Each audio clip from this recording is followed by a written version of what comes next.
आज का जो हमारा टॉपिक है उसका नाम है environmental chemistry, chapter number 16 environmental chemistry.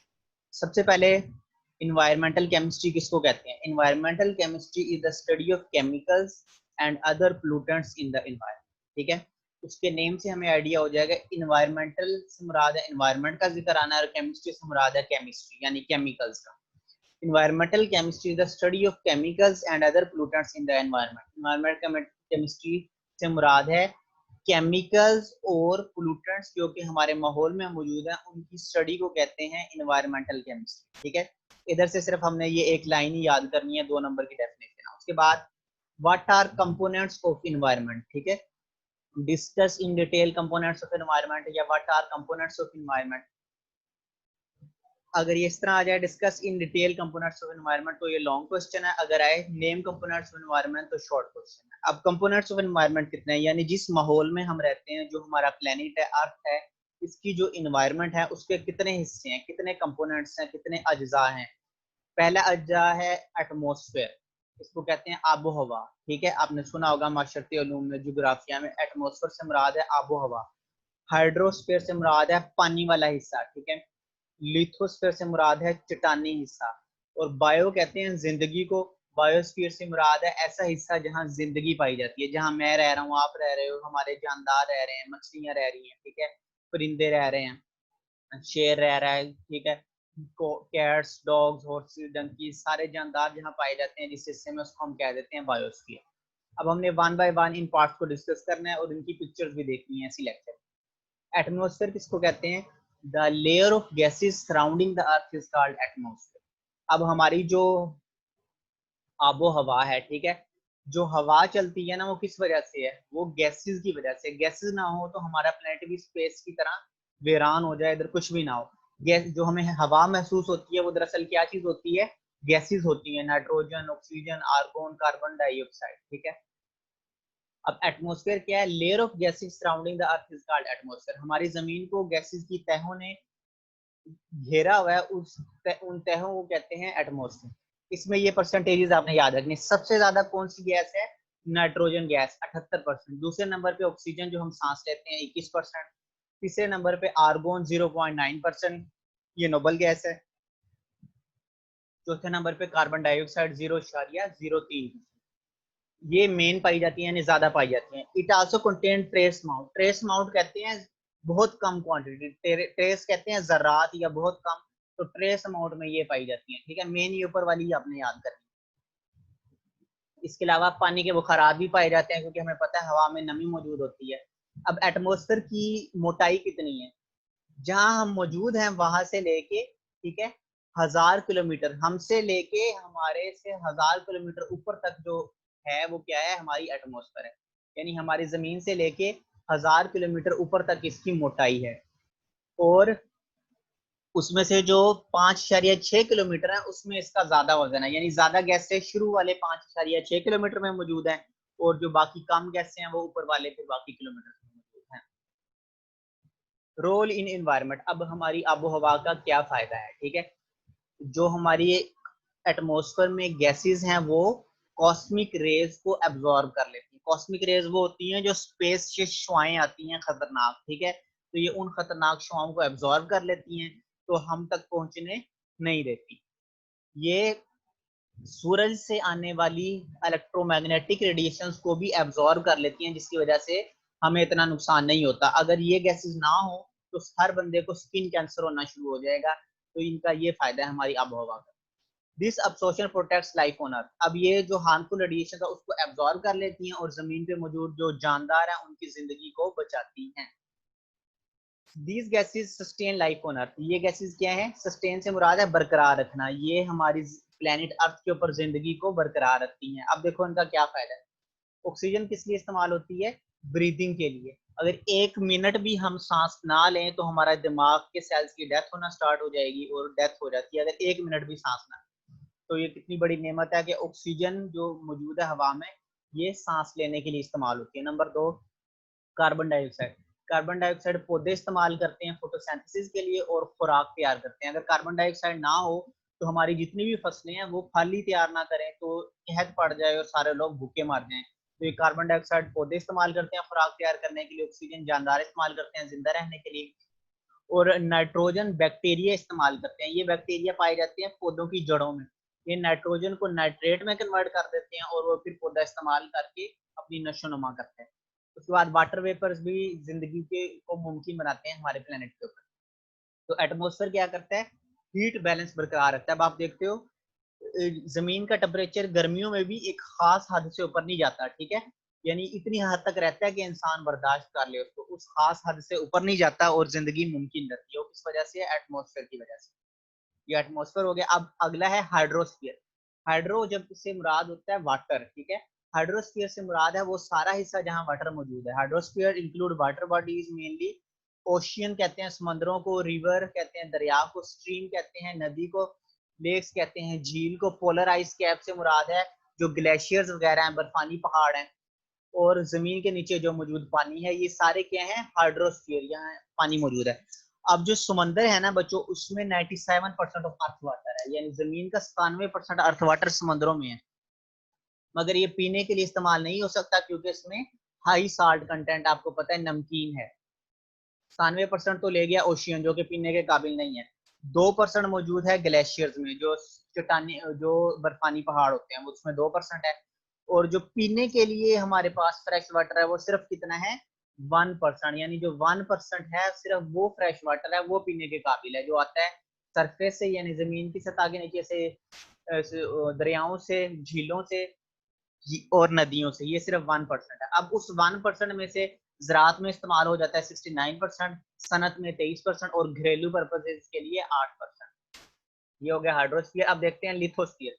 Lithosphere से मुराद है चट्टानी हिस्सा। अब आपको पता है हम जमीन के नीचे खुदाई करते जाए ना तो नीचे भी एक पूरा जहान आबाद है, चट्टाने ही चट्टाने हैं, ठीक है। It consists of rigid, ठोस, rocky crust of earth. It extends up to depth of 100 kilometre. Depth of 100 kilometre, depth से मुराद है गहराई। हम जहां मौजूद हैं उधर से नीचे 100 किलोमीटर तक लिथोस्फीयर मौजूद है, ठीक है। ये किसका बना हुआ है? 99.5% 11 एलिमेंट्स का बना हुआ है। ये वाले 11 एलिमेंट्स, ऑक्सीजन, सिलिकॉन, एल्यूमिनियम, ठीक है। पहले वाले 3 कर लेने हैं इसमें से परसेंटेज के साथ। इन 11 एलिमेंट्स का बना हुआ है। ये किस फॉर्म में पाए जाते हैं? मिनरल्स वाली फॉर्म में पाए जाते हैं। ट्रेस से मुराद होता है कम क्वांटिटी वाली। उसके बाद बायोस्फीयर, जिस हिस्से में जिंदगी पॉसिबल है उसको हम कहते हैं biosphere. Biosphere is the region of earth capable of supporting life. Bio कहते हैं लाइफ को।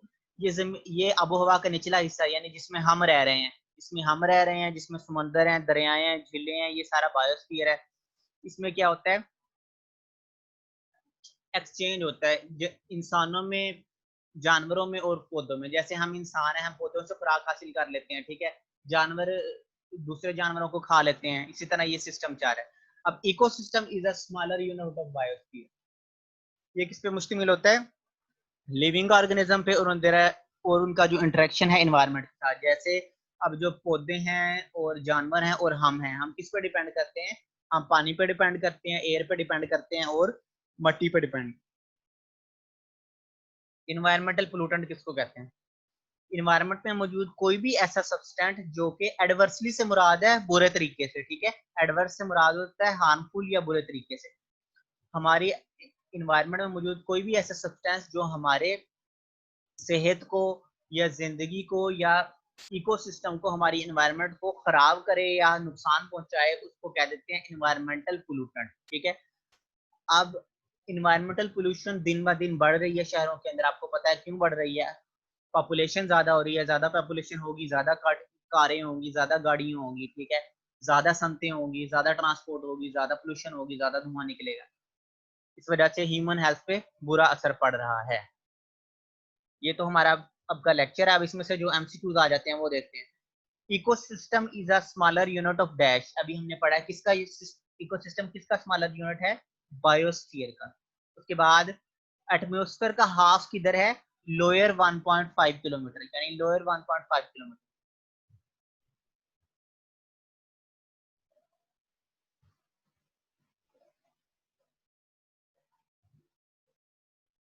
ये देखो, half of atmosphere is in lower 5.6 kilometre. Lower 5.6 kilometre में। अब इधर एमसीक्यू से देख लेते हैं। एंड में फिर आपको उनकी डायग्राम्स दिखाऊंगा जो अभी हमने पार्ट्स पढ़े हैं कि देखने में कैसे नजर आते हैं हमारे प्लेनेट में, ताकि आप जब कहीं बाहर देखो तो आपको पहचान हो कि कौन सा हिस्सा किधर है।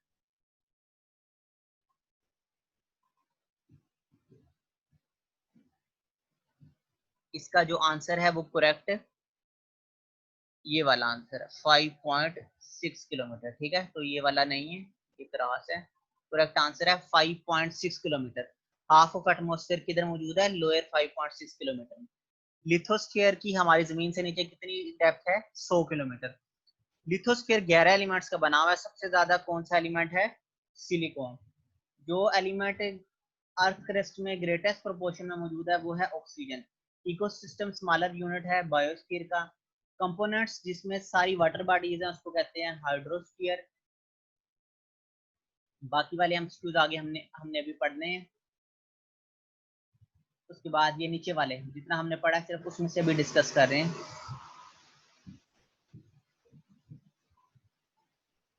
The thickness of atmosphere is 1000 kilometre. Thickness of atmosphere कितनी है? 1000 किलोमीटर। ये एमसीक्यूज आज हमने पढ़े हैं। अब नेक्स्ट चलते हैं। ये देखो, ये है बच्चों हमारा हमारी इन्वायरमेंट। ठीक है, हमारी इन्वायरमेंट में क्या चीजें आ जाती हैं? आसमान में मौजूद गैसेस वगैरह, ठीक है, घास वगैरह, ये सारे हमारे प्लेनेट के अंदर अंदर जो चीजें हैं वो क्या है? इन्वायरमेंट। यानी स्पेस तो बाहर है ना, प्लेनेट के अंदर अंदर जो आबो हवा जो सब चीजें हैं उसको मिला के कह देते हैं इन्वायरमेंट। ठीक है, उसके फिर हिस्से क्या हैं? ये एटमोसफेयर है। यानी जब आप हम खला से जमीन को देखते हैं तो ये नीला सा हिस्सा उभरा होता है, ये गैसेस होती हैं, यानी ये हमारी एटमोसफेयर होती है। यानी स्पेस जहाँ खत्म हो जाए, स्पेस से पहले पहले तक जो हिस्सा होता है वो हमारी एटमोसफेयर है, यानी उधर गैसेस मौजूद होती हैं। ये देखो, ये नीला सा कलर क्यों है? गैसेस की वजह से। ये क्या है? ये हाइड्रोस्फीयर है, यानी जहाँ पानी मौजूद है सारे उस हिस्से को कहते हैं हाइड्रोस्फीयर। और ये है लिथोस्फीयर। ये ऊपर वाला हिस्सा देखो, ये चट्टानें जहां हम मौजूद हैं, हमसे नीचे देखो कितनी लेयर्स हैं जमीन की। ये जमीन की ढेर सारी लेयर्स हमारे नीचे भी मौजूद है। तो ये जो चट्टानी हिस्सा है इसको क्या कहते हैं? लिथोस्फीयर। अब एक थ्योरी के मुताबिक कुछ लोग कहते हैं कि जो दोजख है ना वो भी दरअसल जमीन के बिल्कुल नीचे मौजूद है। आपको पता है जो जमीन का सेंटर है ना वो कभी सूरज का हिस्सा था, वो अभी भी निहायत गर्म है। जहाँ से लावा निकलता है ना पहाड़ों में से, वो जमीन के निचले हिस्से में से निकलता है, उधर आग के दरिया बह रहे हैं। ठीक है, जमीन के नीचे यानी जहां हम मौजूद है उससे 100, 500, 1000 किलोमीटर नीचे आग के दरिया, लावा और शदीद गर्मी मौजूद है। ठीक है, तो कई लोगों के मुताबिक वही दोजख का हिस्सा है। तो जब प्लेनेट तबाह होगा यानी क्यामत आएगी तो जो लोग हैं वो उसमें गिर जाएंगे और जो नेक होते हैं वो ऊपर चले जाएंगे। ये एक अकीदा है इस्लाम के मुताबिक। एक कुछ लोगों की ये हाइपोथेसिस है, बाकी अल्लाह बेहतर जानता है। अब ये है बायोस्फीयर। बायोस्फीयर वो हिस्सा है जहाँ जिंदगी पाई जाती है। अब आप देखो, ये घास वाला हिस्सा जहाँ हम रहते हैं, यहाँ ये जानदार मौजूद है। ठीक है, जमीन के अंदर फिर चूहा मौजूद है, ये स्नेल मौजूद है। पानी में ये ऑक्टोपस मौजूद है, शार्क मौजूद है। हवा में ये परिंदे उड़ रहे हैं। ये सारा हिस्सा जहाँ हम रहते हैं इसको हम क्या कहते हैं? बायोस्फीयर। ये बायोस्फीयर है, ये हाइड्रोस्फीयर, ये लिथोस्फीयर और ये ऊपर एटमोस्फेयर। यानी इस डायग्राम में आपके सारे हिस्से क्लियर हो जाएंगे। ये आबोहवा वाला है, इस एटमोस्फेयर, और जहाँ जहाँ जिंदगी पाई जाती है उस हिस्से को मिला के कहते हैं बायोस्फीयर।